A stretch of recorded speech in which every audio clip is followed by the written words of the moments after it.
Welcome to Guitar Gavel, a place for people who love guitars. These are conversations with musicians, guitar enthusiasts, techs, and collectors about their guitar journey and their love of the instrument. Thanks for tuning in. Please hit the subscribe button, share with your friends, and be sure to sign up for our twice weekly newsletter at guitargavel.com.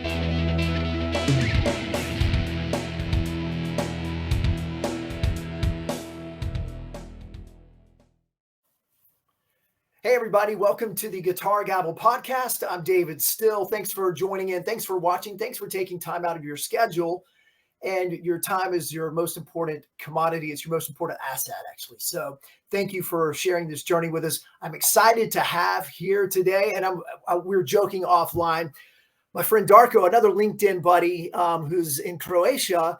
And I'll give the Southern American version of his name, which is incorrect. And then I'm going to try to do it the right way, which will still be incorrect. But I told him this would maybe be funny. So it's Darko Grubisic, which I had that right a minute ago. But it's really, you roll the R in the first name, Darko.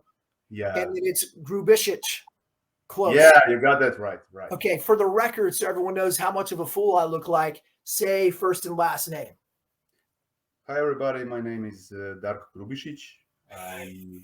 I'm from Croatia, from a town called Kaštela on the Adriatic coast. And it's more or less it for first. There you go. We're good on the intros. And we are also joking offline. We both have young kids that are similar aged. Sorry. Yes. Leave for a second. Sorry. We were thinking. And so what I was saying, we both have young kids that it's bedtime in Croatia and it's after school time here on the East Coast. So we've got young ones showing up from school and young ones also ready to go to bed, man. So great. I filled that time perfectly. Yeah. Darko, thanks so much for your time. And I'm so glad that we have this opportunity to meet in person. Yeah, we've been communicating for months and months and months. And as a quick one-off before Darko jumps in and we start talking guitars and music, Darko tells it like it is. So I do expect strong statements during our time today, whatever that may be. Yeah. So I appreciate your sentiments and your comments when we're communicating online just via text. But Darko, man, I always crank things up. Let's talk about that first guitar. Let's talk about how old you were. What did you get? Who were your influences? And we'll just let it roll from there, man. Well, my first guitar was a Pearl SG knockoff. Pearl, the Japanese brand, more likely known for very good drums and whatnot. But in the 70s, they were one of numerous copycats for major American guitar models. So my older brother, who is 15 years my senior, he bought, I don't know, way back in the late 70s, Pearl SG knockoff. And it was his first and only electric guitar. And as a teenager, he was playing it with his buddies and everything. But in the process, he more or less, gave up, and it was more like tucked under his bed in its case. And as a kid, I was like always sniffing around. What is that? Where's that guitar? It's an interesting stuff for a small kid. So, but he never let me near that guitar, so it only increased my curiosity. And we had some kind of beat up old acoustic guitar laying around, and I was asking him to teach me guitar, but he wasn't sure how, and I was a small kid, so I gave up. But at around, I think 12, the friends from the block started, dabbling with acoustic guitar, playing our favorite songs and whatever. So I grabbed my beat up old acoustic guitar and started banging the chords, learning the first chords and whatever. And it stuck with me, I was probably one of the few in the gang that remained faithful to the instrument. So, and I was like playing that acoustic for another, I think, 4 5 years exclusively. That guitar was still off limits, and we didn't have a decent guitar amp at home and at all, so there was nowhere decent to plug it in, and it was actually during wartime here in Croatia. The war lasted up until summer '95, so there was no real, money to obtain some decent starter guitar, amplifier, pedal, you name it, And but I somehow at 16, 17 just grabbed that electric and didn't let it go, Now it's mine.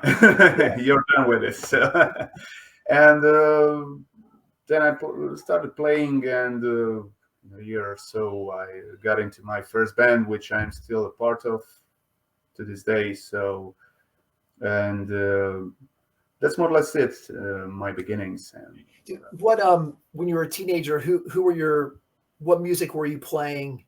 Who were you listening to?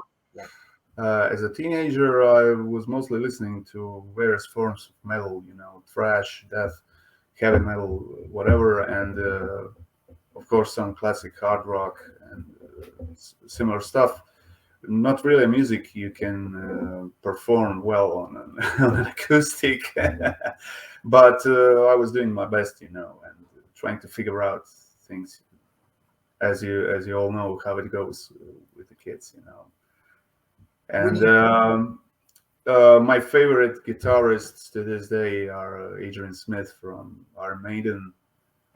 Most people tend to talk about Dave Murray and Adrian Smith as a great guitar duo, but Adrian Smith is the one for me.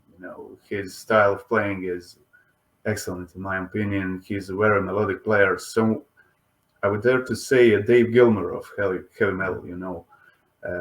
His approach is so compositional. In the lack of a better term, Dave Murray is more of a improvisational player, whereas Adrian structures his melodies, his solos, harmonies, and plays them to a note live as much as possible. Whereas Dave is more like wherever the song takes him, Yeah. And Richie Blackmore, for sure, he is maybe in my top 3 guitar players ever and forever. I'm a massive Deep Purple fan, the '70s era, from Mark II to Mark IV. It's some of the best stuff I've ever heard and I will ever hear. I've played over Machine Head album more times than I can count. In fact, Machine Head as an album and Maiden's '80s discography is my main learning material, so to speak. I was like grabbing the songs and the melodies, the solos by ear as best as I could, and learned a whole bunch about guitar like that. And to this day, I can probably, grab a guitar and play some stuff off of my head. I've gone through the stuff so many times. Yeah, and some muscle memory in there too. Yeah, right. What when you were playing those formative years on the acoustic, did anyone have an electric that you were able to plug in? So, and it's a 2-part question. And then when you really got to hog your brother's guitar, I guess that was kind of sounds like later teens. Yeah. You were so used to the acoustic, I imagine. What was it like when you were able to plug in or even play it unplugged? I mean, because it's such a different feel. How was that to you that first? Well, the guitar was actually had a pretty nice neck. I mean, the acoustic. It wasn't one of those classical Spanish guitars, with a really wide neck and spaced out strings that make it hard to fret. Yeah. It was pretty similar to a normal electric guitar, neck-wise. So the transition was pretty smooth. Okay. And this SG had a brilliant neck. I gave up that guitar away 20 plus years ago, but I've always considered its neck to be very, very playable. And but I gave it away because it had really, really crap pickups. They were so microphonic, squealing, could not handle any higher gain stuff that I was, of course, aiming to achieve. So, and the tuners were horrible. The bottom of the barrel type, the worst type of tuners ever. So it was like tuning stability was non-existent pretty much, but it was all I had, So I was fighting it, and when the opportunity came, I traded it with a small payment for a bit better guitar, and that was it regarding my first guitar. Yeah. What was your second one then? Memorable here. This one right here. This one is a Ibanez, I think, Blazer. But this headstock was redone by a friend of mine. You can notice the old school Ibanez logo here. Yeah. That was done by my request because the headstock was sewn off like this because some crazy stuff the previous owner was doing to it. So I asked my friend Luthier to make it a big Fender headstock. Yeah. I've expressed my appreciation of numerous times, and asked him to repaint the body like cream white. It's not Olympic white, Arctic white, but a little bit, aged white color. It was sunburst, 3-tone sunburst before, and I bought some pickups, the pickguard, and done it to a proper Stratocaster. And that's my second guitar. It was actually lying bed for 10 years, in a case. I totally forgot about it. Then I pulled it out of the case one day and thought this thing actually plays nice. It's not that bad. And I did a refret, and I plan to upgrade some few other things I'm not satisfied fully with. So, but basically, it seems like a decent Stratocaster type guitar. So yeah, it looks great. Good choice on the color. Yeah, well, this color choice is pure Adrian Smith / Richie Blackmore. So nice. Yeah. Yeah. So I was always fond of white Stratocasters with black pickguard. That combination really struck with me. So when I got the opportunity, I made it my, white Stratocaster with the black. There you go. Yeah. The band that you started, your first band that you're still in now. Yeah. What do you still have the same lineup? Has that changed? Yeah. It's been numerous times. Me and the other guy are probably the only two out of 5 which are still there from the day, and the band wasn't much active that much in recent years, but we have a gig or 2 coming up this summer, so we're finally going out to do some noise. What kind of music do y'all play? Yeah, well, the music is a mishmash of so many styles, but mostly metal and punk, with some hardcore thrown in, and well, it's the biggest selling point, so to say, with that band is the lyrics, which are pretty much obnoxious and dark humored, and sometimes absurd, like in Monty Python way, and that's the thing that separated us from most of the bands around. But you cannot, run forever with those kinds of topics. So, well, it runs dry. So you can only invent so many jokes, So, yeah. Somehow, what you just described, how long we've known each other via the internet, Yeah. doesn't surprise me. So that's perfect, Dan. That's great. Well, I'm not a lyricist, so that part of the job was for some, other band members. Mostly, so. You stuck with it, and you were attracted to the lyrics. So that is says itself right there. What so as you're developing into your late teens and early 20s, did your guitar taste change? You kind of stick with Strat style guitars, and did your musical influences start to change as you got older? Well, this guitar was an opportunity. It was not that much of me seeking out Strat guitar. I had no real choice, I had no real big income and means to obtain my, I don't know, whatever dream guitar. And so I was, finding whatever I could that would suit me and the music I was playing. I was always into humbucking guitars for obviously reasons, because the distortion needed for metal is not going to cut it with plain old single coils like that. So I got myself another guitar, this one here.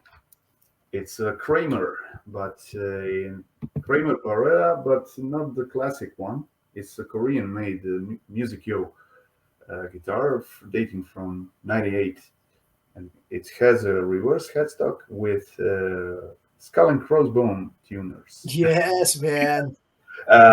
If you believe me, that was the exact detail that drew me towards the guitar, because I thought this is so, outrageous. This is so corny. I gotta have this guitar. It's really good to play, Yeah. I've never ever seen a guitar with skull and crossbones tuners. So I was like, what is this? But the tuners are Gotach.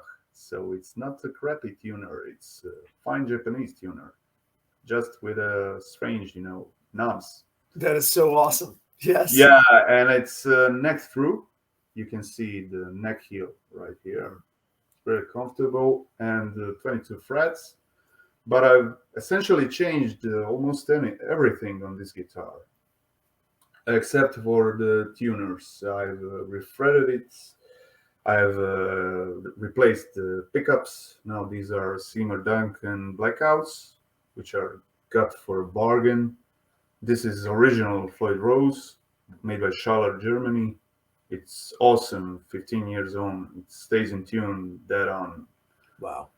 And it's really the best investment guitar-wise I had with these pickups and this bridge right here.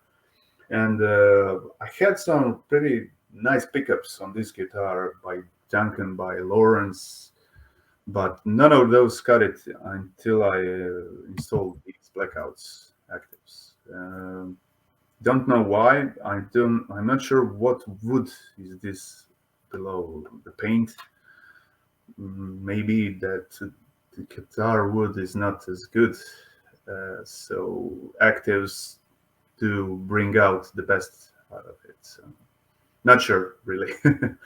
I would have to, yeah, but at least that was its last chance. I thought I'll get these Blackouts. They're a bargain. I know they're good active pickups, and I'll install those and see what happens, and it turned out okay. For the first time in forever, this guitar was playing really good.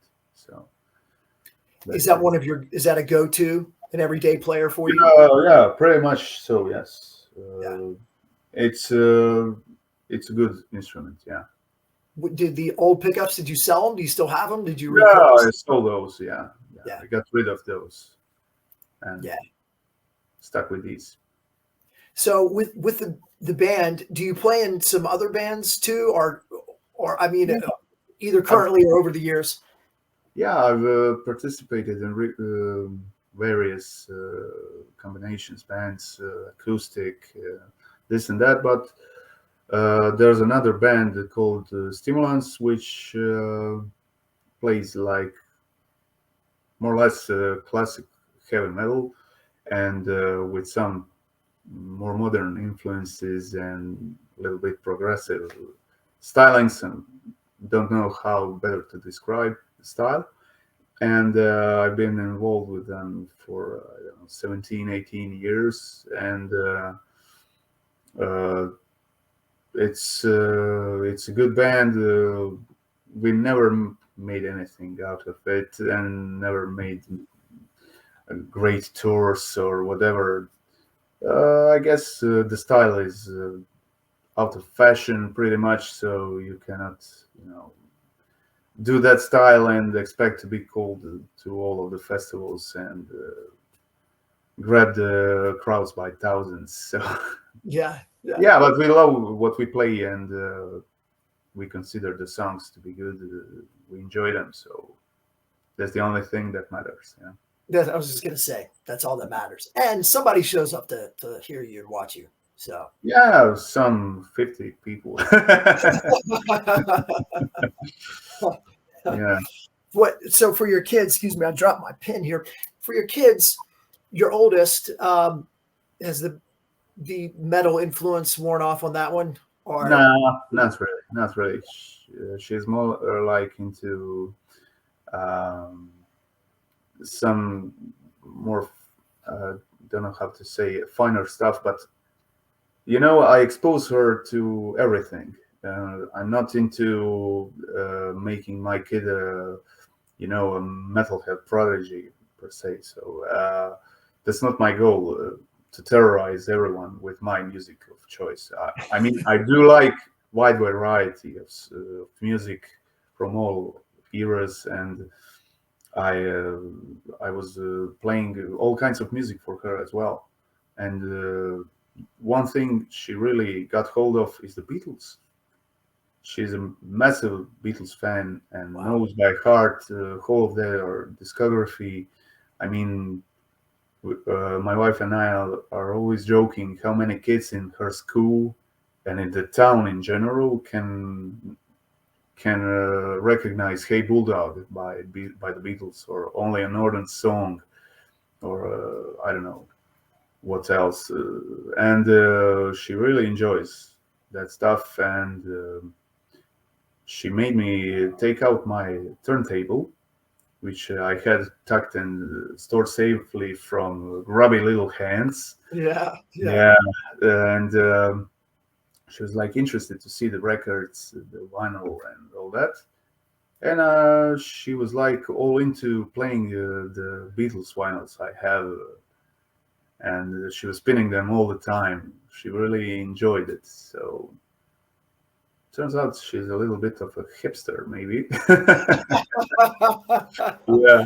that's cool. Yeah, and I don't know, and I must confess, I really like having the turntable in my living room again, and the experience of spinning the records. It's really a gratifying experience to listen to music in that way. So, and I was spinning "Highway to Hell" by AC/DC the other day, and she was like telling me this morning, can you please put on that AC/DC record? I liked it so much the other day. But she is not into. I'm teasing her all the time, so I'm like pulling out an Iron Maiden vinyl, and there's an edit like that the sleeve, and she's like, "No, that sleeve scares me. Don't put that on." Yeah, man. Oh, that's so funny. We won't tell tons of kid stories. Llama Llama scares my youngest. Just Yeah. the book. He was talking in the car this morning. Yeah. That character that I will not name, Dad, you know, the one I'm talking about. I'm like, you have nightmares from Llama Llama, man. That's cool. And real quick on that note, I mean, for her, you know, it's fun. You mentioned it's fun for you to, you know, to see and to hear the vinyl spinning again in your house, for the memories that you were generating for her, and where that may lead is also will be very rewarding and is rewarding in this moment. So that's really cool. Back to guitars. What's if you had a dream guitar, what is it? Or what is one of those or two of those? How's that? Yeah.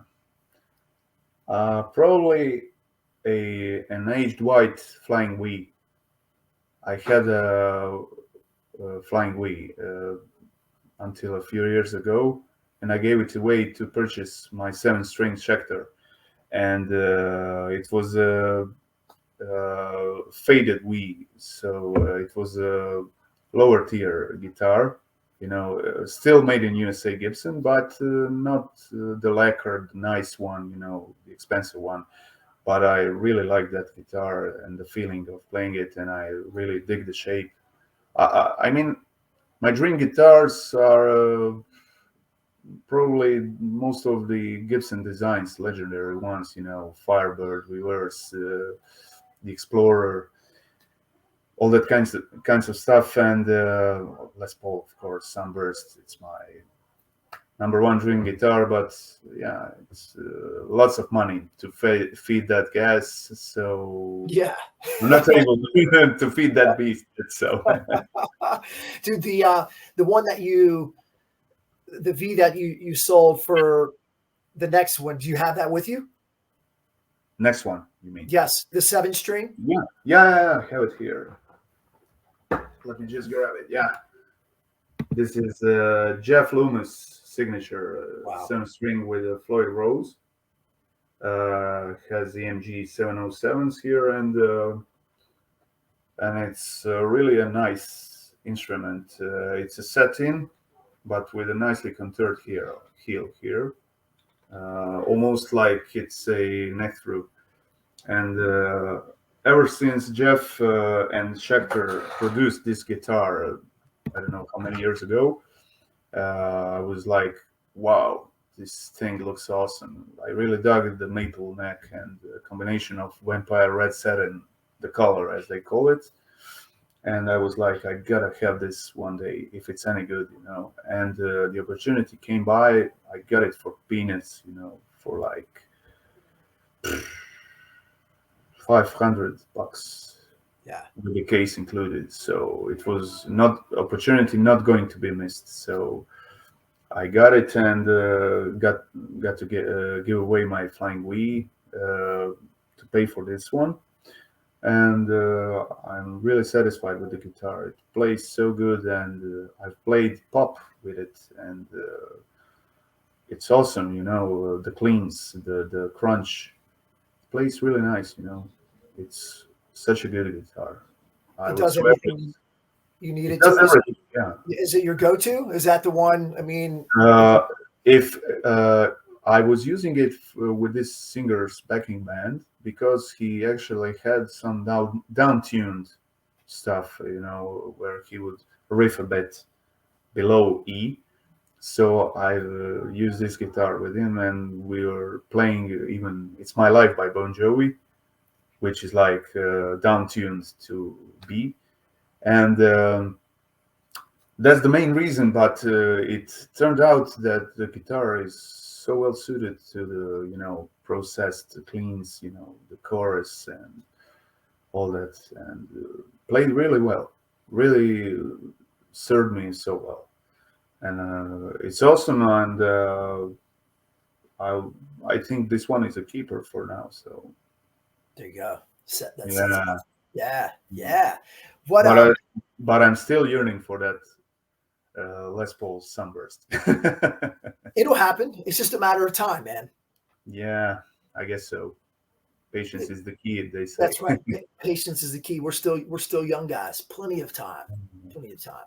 Have you ever had a trade deal or a swaparoo or one that you saw hanging on a wall. I don't, you'll have to forgive me trying to put myself in your shoes and think of maybe availability is a little more limited in Croatia than walking into a big music store Yeah, here in the sure US. is, sure is.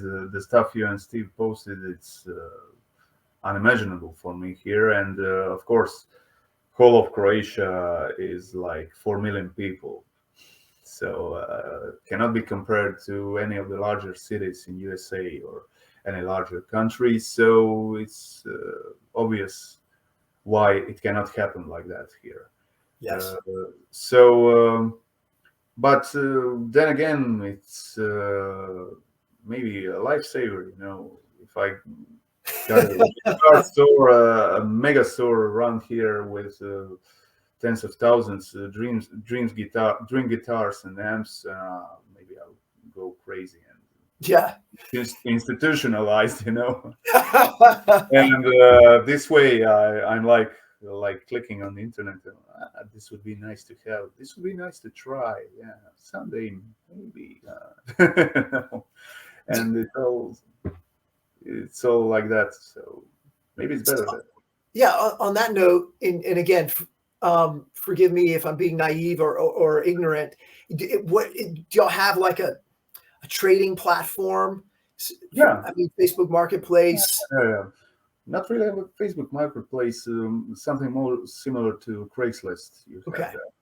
Yeah, it's an ad platform which is very popular for all kinds of stuff for trading, selling, buying, and whatever. And some nice stuff pops up here and there. Occasionally, that's where I got my pickups from, and Floyd Rose back in the day. And you just got to set up your filters, your notifications if you're seeking something in particular. There's always a chance something may pop up. So, but the golden days were, I guess, the 90s. Before the internet, before it was all known how much this thing is worth. They were, I think, that was the era of the most bargains ever. Yeah. At least around here. I'm not sure about USA, but how would the internet changed it all? Yeah, because you can Yeah. easily find values, which is good for the seller, or depending on which end of the trade you're on, right? They're getting market value, which is fair, but it's all where everyone's looking for a deal. Yeah, right. Everybody, actually, it's really hard to sell stuff around here, music gear wise, and everybody wants to trade something in. Okay. Because,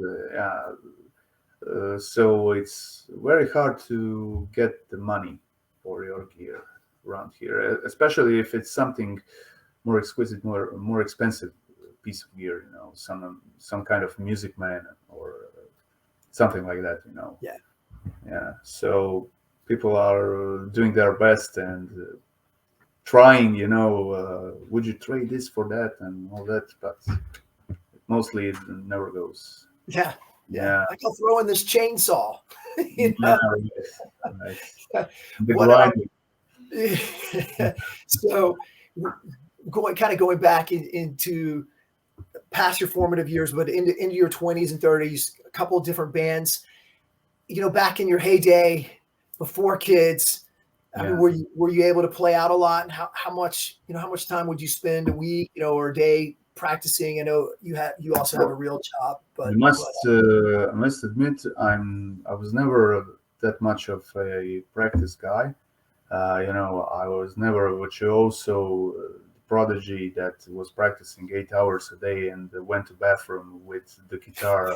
I was never Jason Becker type who bought a smaller guitar so he can, set it in the passenger seat of his car, and while he's waiting at the red light, he can whittle a bit until it's green. No, I was always a bit lazy in that department, but I always liked playing, the music, everything that goes with it, the production side especially. It was always my dream to do more in that department, but never came true.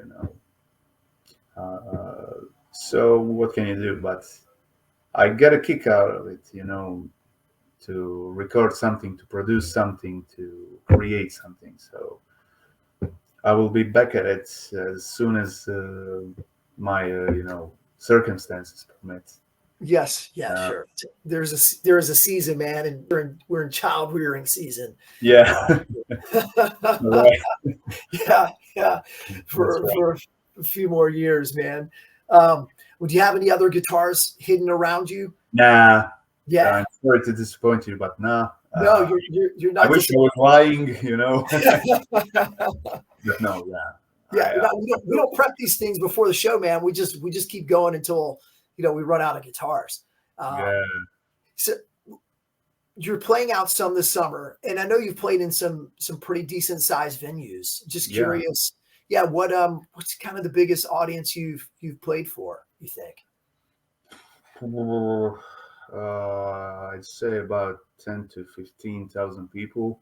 We were supporting a bigger rock act in Croatia, and it was an open air venue, Yeah, and it was really great. Like we just had released the first debut CD, and it was going really well for us as much as it could. As I said, regarding our obnoxious lyrics and all that stuff. So it was the most we could make it with the band as it is. It's not really a mainstream material. So I'm satisfied by what we did and the audience we created and reached, and that's it. I never like had big dreams and whatever. We've actually never done proper touring, you know, like we got ourselves some 15, 20, 30 dates, and then we like going from town to town and doing those dates. But doesn't matter at all. yeah, man, you're having fun. Yeah, That's what yeah, matters. right. That's it. All right, That's so I it. want to just pop off some random questions to you. Yeah. We didn't talk about this. All right, so favorite. Look, and if I say favorite, I'll let you off the hook. You can give a one, a two, or even a top three. But if you've got a solid one, let it fly. Favorite band. Favorite band? Oh man. I know. I know. Yeah. I gave you up to a What's top your three. favorite kid? You know, what's your favorite kid? Oh, okay. It's one off. You know, this one is one off. There we Uh, go. Okay. yeah, ECDC is with Bon Scott. It's some of the best music ever for me. Deep Purple, Iron Maiden, 80s, and early Metallica. And, I don't know. I could go on and on. Kansas, Toto, Steely Dan, It's an unfair question. Nevermore, Death, all kinds of Slayer, 80s Slayer, and all kinds of stuff, you know. Jamiroquai, and I don't know. All I right, same question, but with guitarist. Favorite guitars. guitarist. Yeah, You I can was mentioning Adrian Smith and Richie Blackmore before. I would gladly add Jeff Loomis to the list. He's a monster player and really a creative guy, and I really like what he does and how the way he plays and approaches the playing. He's a technical monster, but whenever he applies his vast technical knowledge, it's always in the service of music. You know, it enhances the mood, the feel of the part of the song, rather than showing off. You know, someone who doesn't appreciate his, I don't know, Nevermore yeah. as a band may say, she's just showing off, you know, going 3,000 miles an hour. But in my opinion, he's not really not. He's just enhancing the mood, you know. And that's what I really like about him. He has a good sense of measure, you know, when to pull the brakes, when to play melodically, when to do full blast, technical soloing and virtuoso type playing. And I don't know, probably there are many other players. I cannot. Well, what about, okay, if you get one band that's not with us anymore, or there's not enough of them to be with us anymore, who would it be that you would go see? You could just go see any band. Yeah, and it's not with us anymore. That's a hard one. AC/DC with Bon Scott, man. Yeah. I would really like to transport back into the late 70s and see something like that. Yeah. Have the whole experience. Yeah. Bon was such a character, and no one comes close. He was really one of a kind. Yeah. His sneer, his smirk in the voice, and unmatchable. Yeah. Yeah, man. Yeah. I like your taste. Yeah. Yeah. We can always grab a beer. Can I come over the pond? Man, well, look, this has been a ton of fun, and it is such been my privilege to spend this time with you and hang out, man. I don't want to try to explain it, but I will in 10 seconds. It's like the internet 2001. We've got this little tribe and this community that we communicate with pretty regularly, almost daily. It's like my internet friends, and then get to hang out with you. This is good enough, is close enough in person. And it's just a privilege and an honor, man. I love your spirit. I love just everything about you, and when we converse in our short little sentences, man, I get so much of your personality in 7 words. It's amazing. And so it's good to be able to connect your in-person personality with what I read, almost on a daily basis. So Darko, thank you, brother, for your time, man. Thank you, David. Likewise. It was a pleasure and an honor to participate in your podcast.